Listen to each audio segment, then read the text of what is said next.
ఎవరెవరికి ఇచ్చారు? తెలంగాణ రాష్ట్రంలో సుమారు 40,000 మంది న్యాయవాదులు వాళ్ళ క్లయింట్ల వైపు నుంచి లిటిగేట్స్ వైపు నుంచి కేసులు వేయటం అనేది జరుగుతాం. చాలా మంది ప్రతివాదులు లేదు క్లయింట్లకు సంబంధించినటువంటి అపోనెంట్స్ న్యాయవాదుల మీద దాడులు చేస్తారు, దౌర్జన్యాలు చేస్తారు.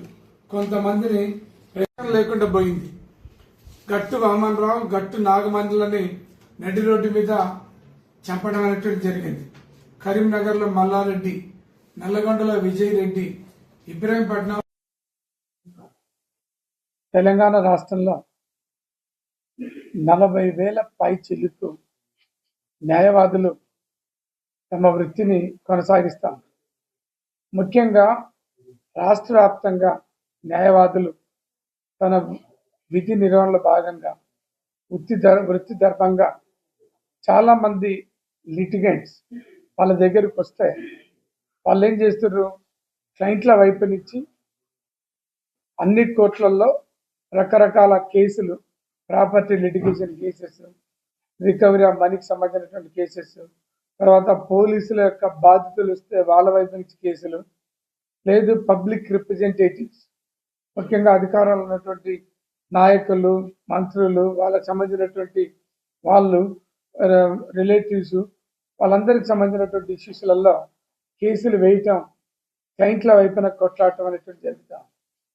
ఈ క్రమంలో అపోనెంట్స్ కేసులు వేస్తున్నటువంటి న్యాయవాదుల యొక్క అపోనెంట్స్, ప్రతివాదులు, క్లయింట్లు, వాళ్ళ ప్రతివాదులకు వాళ్ళ క్లయింట్లకు సంబంధించినటువంటి ప్రతివాదులు వాళ్ళందరూ కూడా ఏం చేస్తున్నారంటే కేసులు వేయవద్దు అని కొంతమంది అడ్వకేట్లను బెదిరిస్తారు.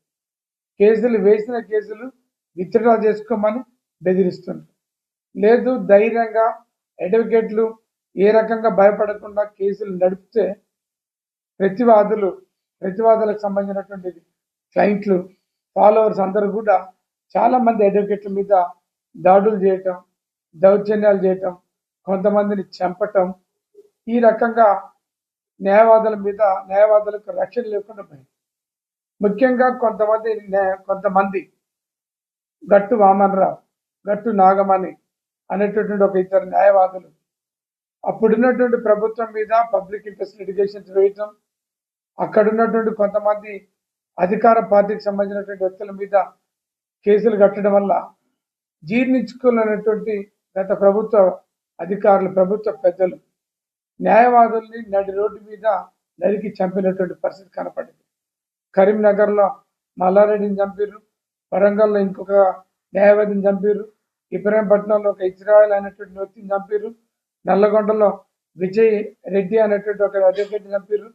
చాలా మంది న్యాయవాదుల మీద దాడులు చేయటం కోసం వాళ్ళ మీద పోలీసులను మేనేజ్ చేసి తప్పుడు కేసులు కడుతున్నటువంటి పరిస్థితి ఈ రాష్ట్రంలో కొనసాగుతా ఉంది.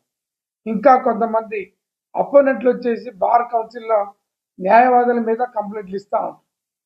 అడ్వకేట్ యాక్ట్ ఏంటి, అడ్వకేట్ ఎవరన్నా క్లయింట్ ఒక అడ్వకేట్ని ఎంగేజ్ చేసుకుంటే క్లయింట్కు న్యాయం చేయకపోతే క్లయింట్లు అడ్వకేట్ల మీద కంప్లైంట్లు ఇవ్వాలి. కానీ ప్రతివాదికి సంబంధించినటువంటి ప్రతివాదులు వచ్చి బార్ కౌన్సిల్లో కంప్లైంట్లు ఇస్తారు.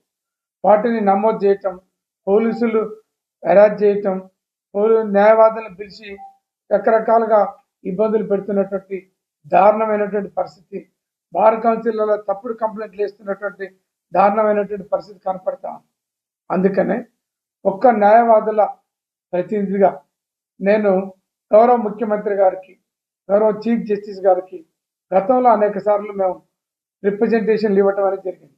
ఏమని, వీటన్నిటికి పరిష్కారం ఏంది, తెలంగాణ రాష్ట్రంలో తెలంగాణ అడ్వకేట్స్ ప్రొటెక్షన్ యాక్ట్ని ఇమ్మీడియట్గా అమలు చేయాలని, వెంటనే అమలు చేయాలని, అడ్వకేట్ల మీద జరుగుతున్నటువంటి దాడులు, దౌర్జన్యాలని వీటన్నిటిని కూడా అరికట్టాలని, న్యాయవాదులు ధైర్యంగా వాళ్ళ యొక్క లిటిగెంట్స్ వైపు నుంచి కేసులు చేయగలిగేటటువంటి ఒక పరిస్థితి లేకుండా పోయింది.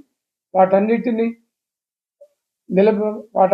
నిర్మూలించాలంటే ఈ రాష్ట్రంలో తెలంగాణ న్యాయవాదుల రక్షణ చట్టం తీసుకురావాలని చెప్పేసి ఒక న్యాయవాదిగా నన్ను వాటిని గౌరవ ముఖ్యమంత్రి గారికి, గౌరవ chief justice of Telangana high court వారికి రిప్రజెంటేషన్స్ చేయటం అనేది జరిగింది.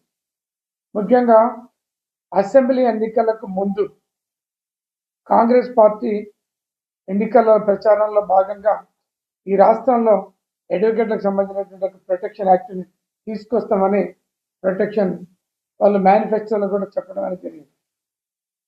జూనియర్ న్యాయవాదులకు స్టైఫండ్ ఇస్తామని వాళ్ళ ప్రొటెక్షన్ వాళ్ళకి సంబంధించినటువంటి మేనిఫెస్టోలో చెప్పడం అనేది జరిగింది.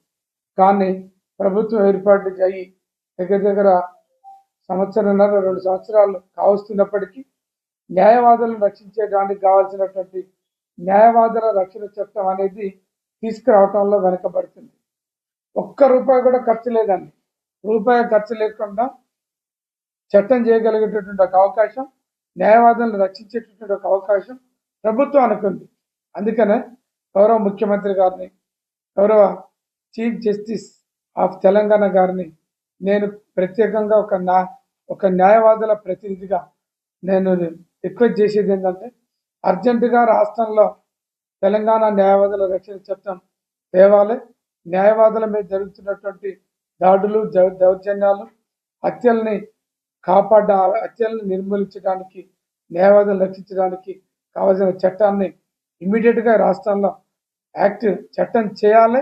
చేసినటువంటి చట్టాన్ని వెంటనే అమలు పరచాలని చెప్పేసి నేను డిమాండ్ చేస్తున్నాను.